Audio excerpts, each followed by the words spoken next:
Yo, what's good, YouTube, man? It's Gabriel, just another fan TV, man. Don't forget to like, comment, subscribe on all the videos. Let's get into today's topic.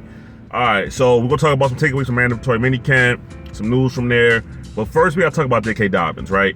Because JK Dobbins is kind of being, I don't want to use the word victim, that's probably too strong, but he's been a proponent in something that's tarnishing his name falsely, right? So there was a report that came out that JK Dobbins is holding in. Pretty much he showed up to Mandatory Minicamp and chose not to practice, okay? That's not what happened, honestly, right? So basically what it is the fact that he did injure something, right? John Harbaugh wouldn't go into specifically what it was, called a soft tissue injury, whatever. But as we know right now, there's no report of him actually holding in. So what happened was Mark Viviano, Mark WJZ on Twitter, works for WJZ, local broadcasting partner here in Baltimore, right? They got an interview with JK Dobbins coming out, I believe, at Sunday at like 10:30, 11 a.m. or something like that, running on local TV, okay? In a clip that was shared on Twitter, JK Dobbins talks about he wants to be a Raven for life. He loves the organization. This feels like his second home. He says all these things in the clip. Mark Viviano asks him about, hey, you're a guy that has a lot of different business interests outside of football. How do you combine football and business side? And JK Dobbins simply said, it's business. It's a tough business, but it's business at the end of the day, right? Excuse me, nothing from that clip indicates anything about I did not practice because I don't have a new contract. Nothing in that clip says that. So where did this come from, right? Not just Mark Viviano, who said that wasn't true, but Jamison Hensley, ESPN reporter for the Ravens. You know what I mean? He works for the Ravens, works for ESPN, whatever. Sorry, works for ESPN, covers the Ravens is how I should say that. He ran the quote as saying that JK Dobbins was holding in, and then released a clarification tweet after that saying that, no, I got it wrong. JK Dobbins is not holding in, that he misconstrued the quotes, right? Hold on, I got a screenshot of what he said. Let me pull it up. Important clarification. In the WJZ TV segment, Mark WJZ said JK Dobbins missed training camp due to contract. I reached out to Viviano, who told me that JK never said that for that reason. JK talked about frustration over a contract and declined to talk about comment on his injury, right? So JK Dobbins is already kind of a guy where it's like there's a lot of different opinions about him because, you know, he's outspoken, he talks on Twitter, he gets mad at the not mad, but he's passionate in his interviews. So Jamison Hensley has to be careful. You're a reporter. You're an ESPN reporter, because now, even though you put this clarification out there, guess what? That original story that you ran with is out there now. So it's hard to walk that back because that headline is more attracting than, well, actually, he's not actually holding out, right? So I do feel bad for JK Dobbins because he never said he was holding out. But now he has to answer questions about whether or not he was actually holding out when that was never something that came out of his mouth. So be careful on the news sites and what they saying, because even a guy like Jamison Hensley, who works for ESPN, who is supposed to be plugged in what's going on in Baltimore, can get it wrong, right? And it's unfortunate, to be quite honest with you. That's really what I had to say about it.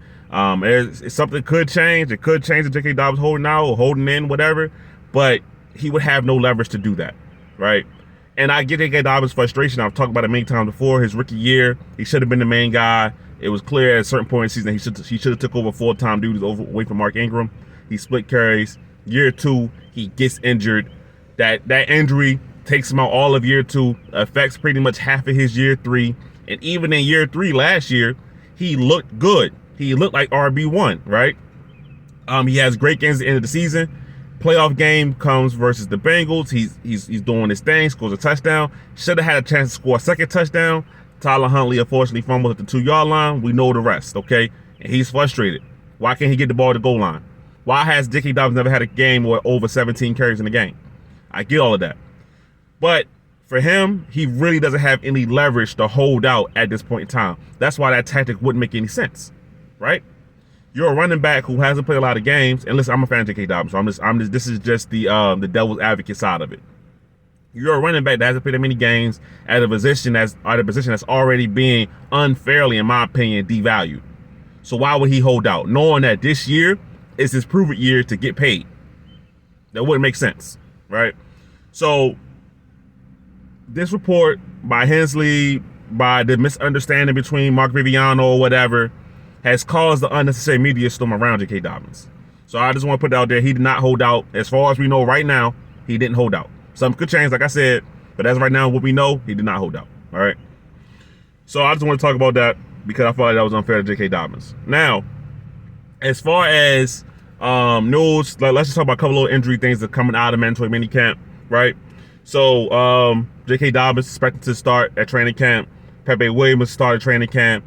Jalen Armour-Davis started training camp. Tyus Bowser started training camp, right? Those guys really didn't practice this week, but they're expected to be back in a month, all right? Or a month and a half, really, however you want to say it. All right. The Ravens did have 2 injury scares at practice on yesterday. John Simpson went down holding his knee. Apparently he got up, he was okay. Kyle Hamilton went down holding his leg. Apparently he got up, was okay, and actually ended up catching an interception during practice. So it's football. Even when you're in shorts, you know, things can happen. We pray for those guys to stay healthy, but you never know, right? Rashad Bateman, that's been another topic of Ravens news, right? Rashad Bateman is, he had that pain because he had the screws removed out of his foot. That's why he needed the cortisone shot. Because when the screws come out of your foot, it can be a painful experience. So it doesn't seem like it's a setback for Rashad Bateman. It seems like it's a part of the process. Now, what does that mean for him at the start of training camp? Honestly, I don't know, right? We shall see when it happens, when that time comes. But I don't know where that leaves Rashad Bateman. I think that he's getting healthier. I don't think he'll be full go first day of training camp. That's just my opinion. The Ravens probably take it slow with him, but we'll see. All right. Now, takeaways from the actual play on the field, the guys who were out there, couple on offense, couple on defense. First on offense, Lamar Jackson is looking sharp, right? Jonas Schaefer, he's a really good follow on Twitter. I think he works for the Baltimore Banner now, writing for them about the Ravens and really about a lot of different Maryland sports, honestly. But he pretty much tracks Lamar Jackson's passes. Each practice, he did it last year during training camp, so he's doing it now during mandatory mini camps, all right? And he's pretty much had Lamar Jackson around 65, 67% passing completion now. Obviously, it's no pads, it's a simulated pass rush, we get all of that, but Lamar Jackson is looking sharp, all right? The offense is looking quick, decisive, and he's doing his thing, right? I think they said like the second week OTAs, it was a little rough, which is to be expected because of, they learn a new offense. But now you follow a week or two later, you hear at mandatory minicamp, it's looking a little better, right? So that's great. That's great news. I'm excited for the Ravens to have an exciting offense, right? I know the whole 6,000-yard quote got blown to hell about what Lamar Jackson said. Obviously, he was joking when he said that. But Lamar Jackson plays all 17 games this year. He will easily pass for 4,000 yards this year. Easily pass for 30 touchdowns plus. So it should be a good year for Lamar Jackson if he keeps up this pace, which I expect him to do. There's no reason to doubt that. All right, so wide receivers, we talked about them before. Aguilar, Devin Duvernay, making plays. They've been standout guys. I've seen clips of Zay Flowers getting in the mix, right? So now you got the secondary weapons, not secondary weapons, but you have Odell and you have Bateman, who probably going to figure be your top 2 receivers, right? Great. But you have guys that are also in the mix for 3 through 5 who are going to play, who are looking good, which is a good sign because you need depth, right? Injuries happen. Like we said, we just talked about Rashad Bateman not being fully healthy right now. So injuries happen, right? So you need depth, and the depth guys are playing good. So the Ravens are going to have a real competition to see who gets more snaps, and even that wide receiver 6 competition is going to be a highly contested one. You know what I mean? Demus Jr., Prochet, Wallace, Isabella, Shamar Bridges. There's a bunch of guys. Laquan Treadwell.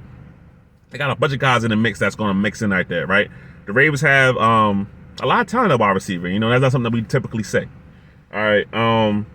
Tight ends, I'm seeing likely do his thing, what they usually do, run away from defenders. Mark Andrews caught a couple touchdowns in the last practice. Kolar, Ravens put out a highlight video. He had like a one-hand touchdown grab. So the Ravens have seemingly legitimate 3 tight ends that can all play. Now, we know 2 of them for sure. We know Likely, we know Andrews. Kolar, we really only saw a little bit in that Bengals game, the regular season one, where a lot of guys didn't play in. And he's a big body tight end. He's similar to Mark, honestly. So he looks like he could play. You know what I mean? Obviously, it's not Greg Roman's system anymore, so we'll see how the tight end reps is divvied up. But Ravens seem to have a lot of good tight ends, a lot of good offensive weapons, period. Now let's hop to the other side of all the defense. Every day they're mentioning Odafe Owe and David Ojabo. Every single day. Now last year they did the same thing. Odafe Owe was the star, one of the stars of, I would say, this early process, training camp, OTAs, minicamp. Odafe Owe was mentioned a lot. So hopefully that turns into production this year. Excuse me. Now David Ojabo is interesting because he's getting mentioned a lot for his speed, his quickness off the line, how hard he's playing. So I've said it before, Ravens need these guys to get sacks, and they're looking good right now. We'll see what happens once the pads come on, but right now they're looking good. And another area of concern for the Ravens was the DBs, but well, I should say, but more specifically, the cornerbacks. But a lot of cornerbacks seem to be making plays right now. Like I said, it's early. It's early, so yes, most of the reports are going to be positive. We're not going to be too negative right now, just because what is there to be negative about? They're playing the shorts, right? So, but Rock Yassin playing well. The guy who I'm really interested in is Darius Washington. He's been on the Ravens for several years now, and he's a guy that a lot of fans have been looking out for to play more. The Ravens have an obvious hole at nickel. I think that could be filled by Pepe Williams. It could be filled by, maybe Marlon, and you put JAD on the outside. It could be filled by, maybe Darius Washington. So this is important reps for him because, like I said, Pepe wasn't out there. So it was really just him in that slot trying to make it happen. And he's caught a couple picks apparently. So Ravens DBs are looking good. The Ravens defense as a whole look good. It seemed like it was a back and forth affair between the offense and defense, which is good, which is what you want to hear. You don't want to hear the offense completely having their way, and you don't want to hear the defense completely dominating the offense with no pushback. So I would say it's been a productive mandatory minicamp for the Ravens, and now they go into this break fairly healthy. Guys that should be back by the start of training camp. There were no injuries during this mandatory OTA process, well, mandatory minicamp, I should say, excuse me, process. That's great. Unfortunately, I saw the Jets, right? Jets signed Adrian Amos, and we come to find out that's because Chuck Clark tore his ACL apparently, right? Luckily the Ravens didn't have anything like that. Shout out to Chuck Clark. Hopefully he has a full recovery for next year, and he's back playing again. But as you know, it's an unfortunate injury. So I'm just saying that injuries happen during this time of year, and luckily the Ravens weren't a part of that. Serious injuries, that is. So that's good news, and that's where I'm gonna end it right now, man. So give me your thoughts on it, give me your comments, man. We coming with more Ravens content, man, but I'm gonna get out of here. It's Gabriel, this is Fan TV. I'm out.